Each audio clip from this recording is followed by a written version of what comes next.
To begin, can you introduce yourself with your name and your position here at the health post? ndax mën nga ñu wax ci njëlbeen sa tur sa sant si li ngay liggéey fii lan moo fi sa ban rôle nga fi joué ak ban niveau nga ci toll ci place bi ngay liggéeyee. Man maa ngi tudd Madame Ndaw Birima Ndiaye. My name is Madame Ndaw Birima Ndiaye.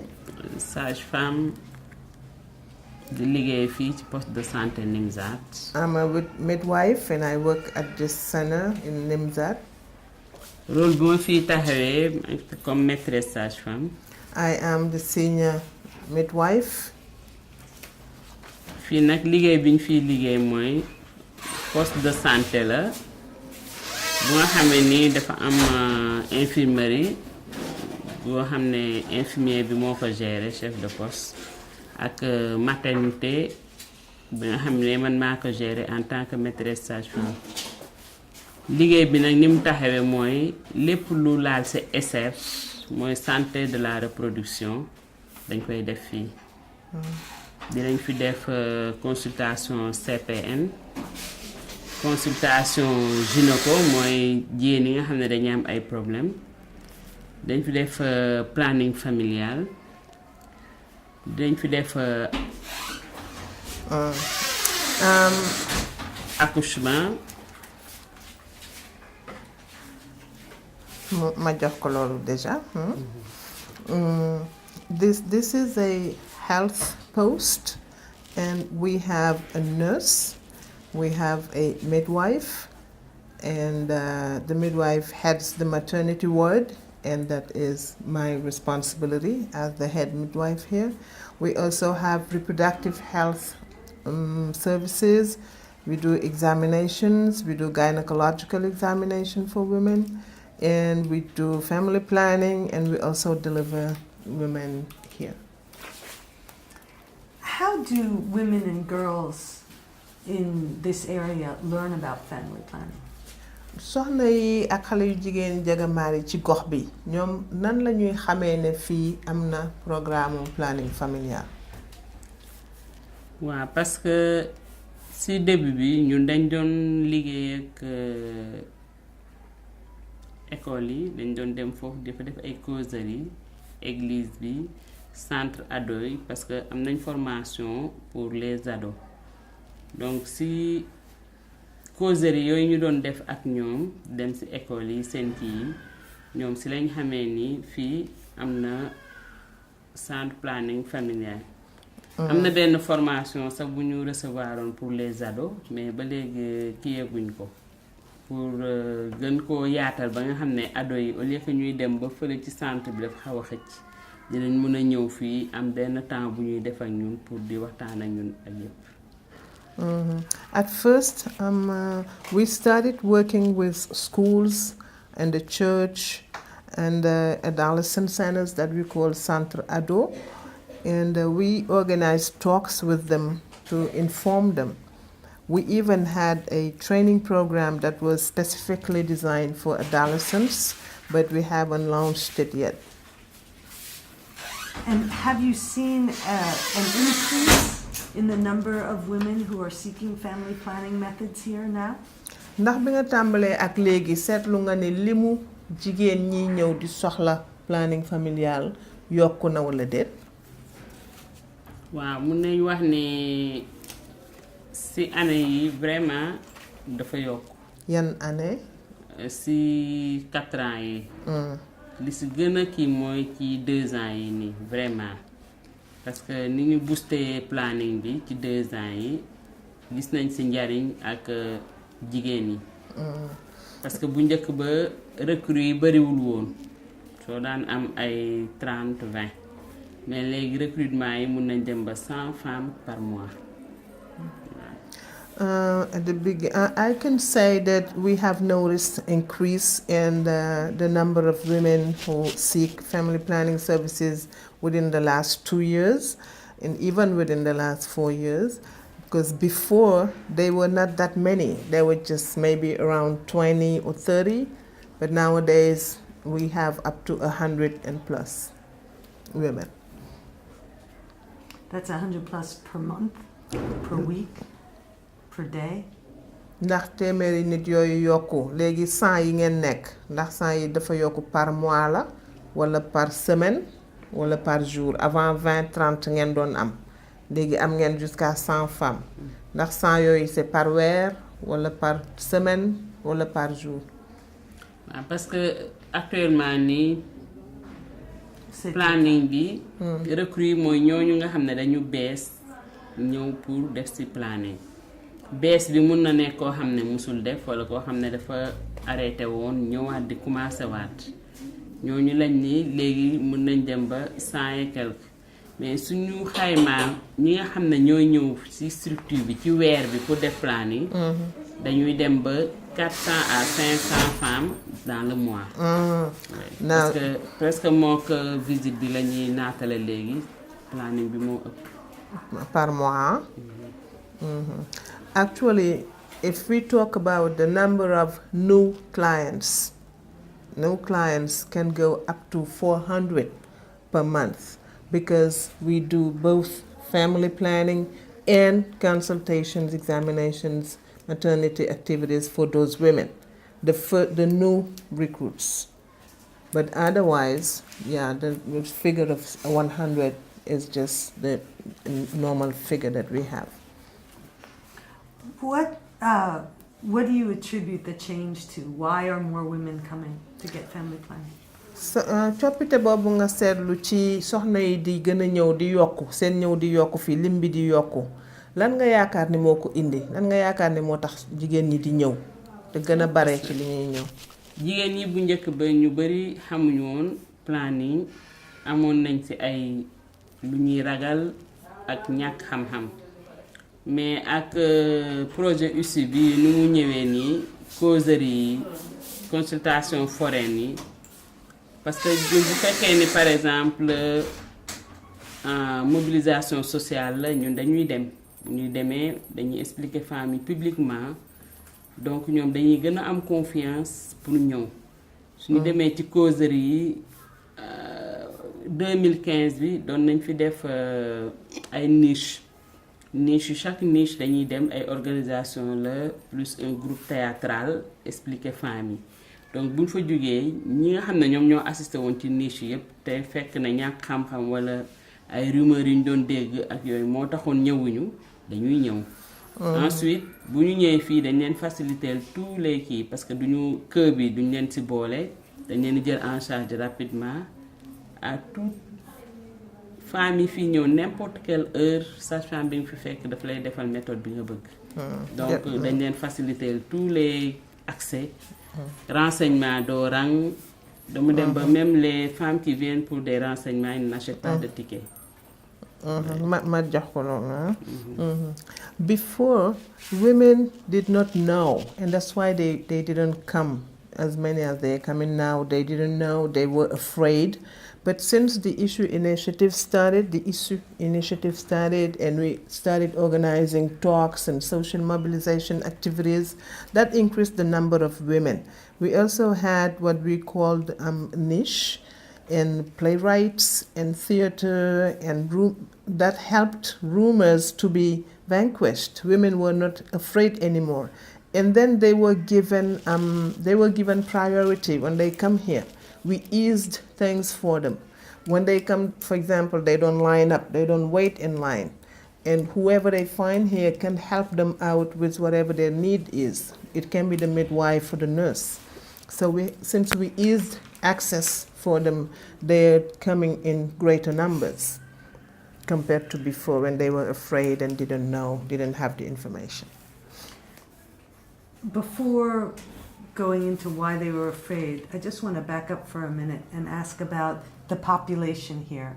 Do you know what the number of the population of the area served by this health post is?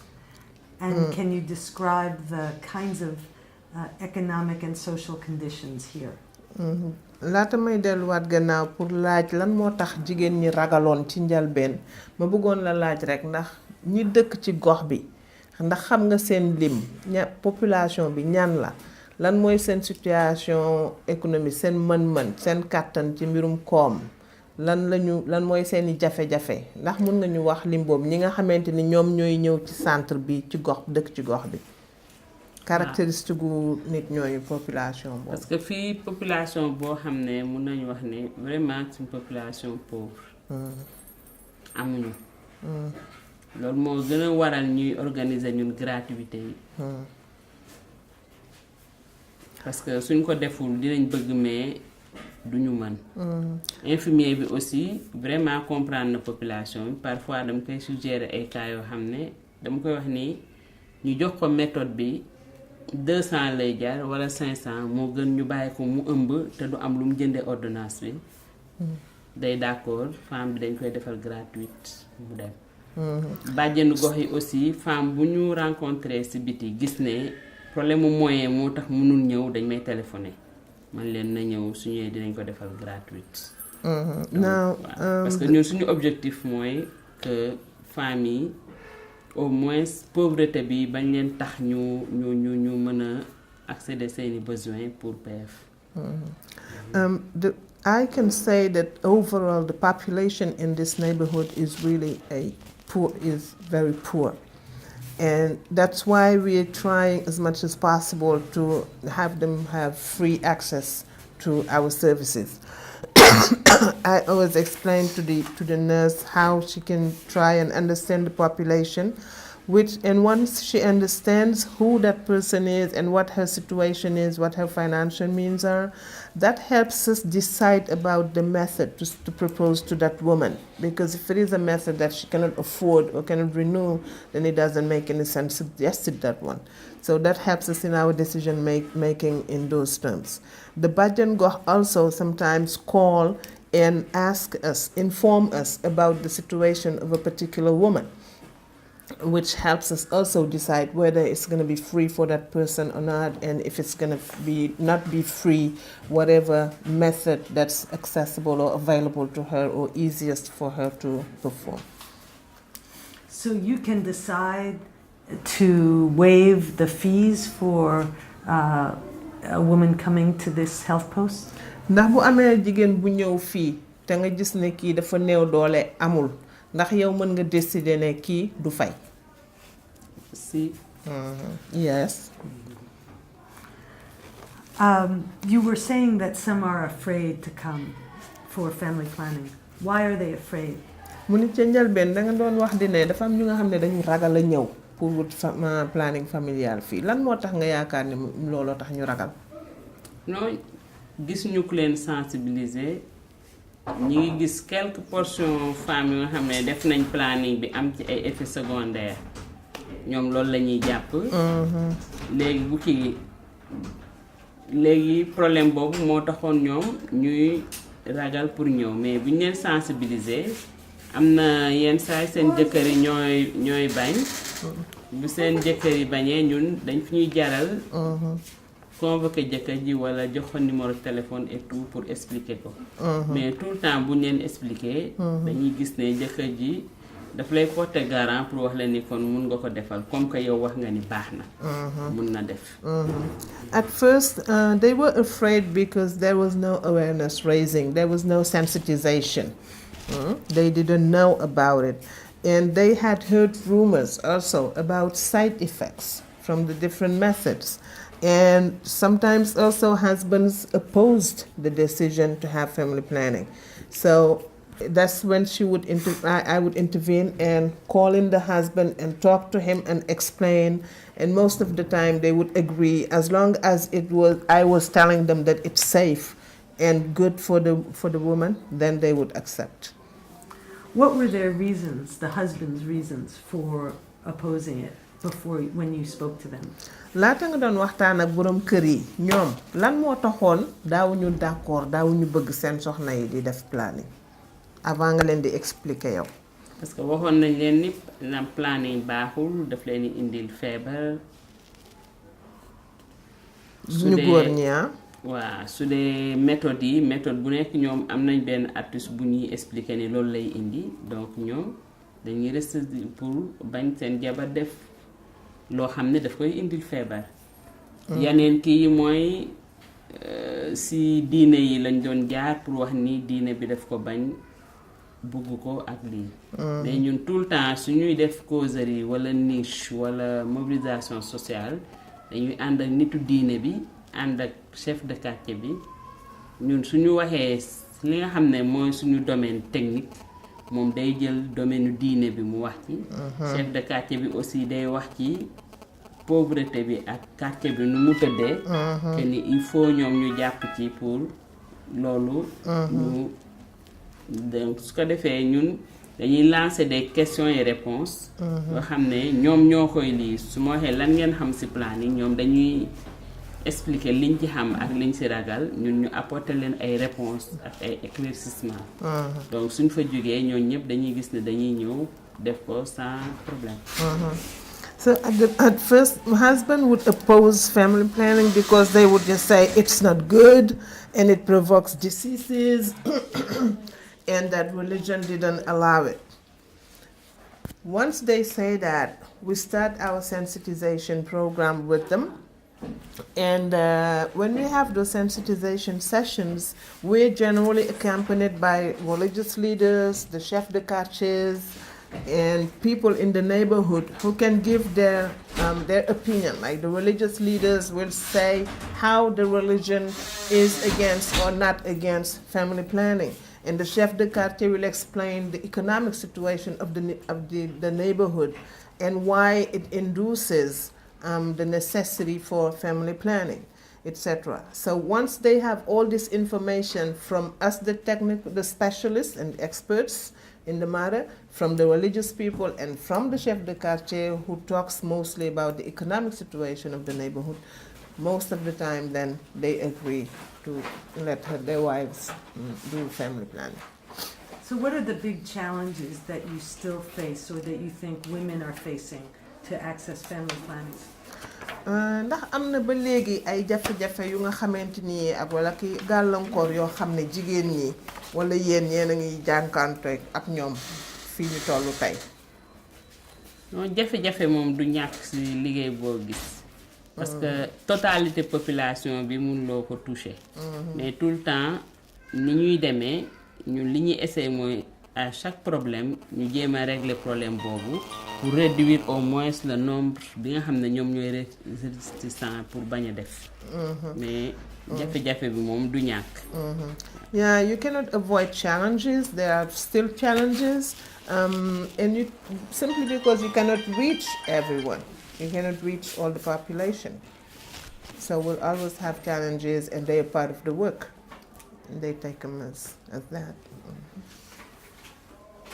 What do you enjoy most about the work that you do as someone who is helping to provide family planning? yow liggéey bi ngay liggéey en tant que sage-femme buy jàppale jigéen ñi ñu am accès ci ay ressources planning familial lan moo la gën a neex ci liggéey boobu ban satisfaction nga ci gën a jëlee. satisfaction bi mooy par exemple jigéen bi nga xam ne dafa doon na am ay jafe-jafe ci njuram ci nan lay def doomam yi nan lay organiser wu ñun ñu fexe ba dugal ko ci benn train boo xam ne moom dina mën a organiser wu gis ne doomam yi ñi ngi soree gis ne moom mi ngi mën a am capacité dem liggéey ak wér-gi-yaramam ñëw par exemple ne la tey damay arrêter planning bi pour mun a jëlaat benn grossesse parce que sama doom bi léegi am na 5 ans 6 ans léegi am naa moyen pour mën a tenir ëmb bi am naa lii su ma defaatee benn ma noppalikuwaat léegi moom comprendre naa wala jigéen bi nga xam ne danga ñëw ci causerie bi laajte la ngeen xam ci planning mu yëkkati loxoom expliquer wax moom njariñ bi nga xam ne moo ko ci fekk ak moom problème yi mu doon am ak léegi nan la résoudre problème mi te loolu yëpp soreel bi mu soree njur bi moo ko may da ngay xam ne donc yow mission bi nga xam ne moom nga doon dox ci wàllu planning bi au moins atteindre nga ko ci femme boobu te kooku fu muy dem aussi dina mën a copter femme yu bari yow fi nga mënul egg moom mën na fa egg donc soo ci amee benn ñaar ñett satisfaction la. Okay. For example, the main satisfaction I have is when I realize that my mission has reached its objectives. Meaning, when a woman comes to us, used to have problems and many issues managing her life, managing her pregnancies, managing her life as a woman who has babies that are not so spaced out. How do we manage to help that woman board the train that will help her organize herself, have time for herself and have for her children, or this other woman who comes to our sensitization sessions and explain to us what she went through before coming to us, and now what benefits she's gaining from the explanations we gave her, from the methods we suggested, and from the method she adopted, and what she has as benefits from there. So that is our main satisfaction, because then we realize our mission has reached its objectives. Plus that those women will relay the information and will multiply. It's going to be a multiplying effect, because we cannot reach everyone, and they have friends and family they can talk to and take the message to them. I have many questions, but since Anta is here, do you remember Anta? Oui. Maybe we could pull Anta in and have them, or before we do that, before we move, can you tell us what you remember about Anta? She told us that she first was offered family planning when she was here through you. So if you could remind us what you remember about her case and why you suggested family planning after she gave birth here. Est-ce que mën nga ñu wax lan nga fàttaliku ci Anta ak ba nga ko njëkkee gis ba mu ñëwee fii di mucc ak ba nga ko waxee ne defal ko proposition ci planning familial bu mu mënoon am ndax am na loo ci fàttaliku bi mu ñëwee fii njëkk di mucc. waaw parce que moom bi fii njëkk ñëw xale la, il était tout jeune. ñu suivre ko accouché ko. bi ñu ko accouché rek ci postnat bi ci lañ njëkk a suggéré njëkk ni xale la. il faut forcément moom la ñuy waxal parce qu'il était mineur presque. il n'avait pas 18 ans. So on a interpellé sa grand-mère.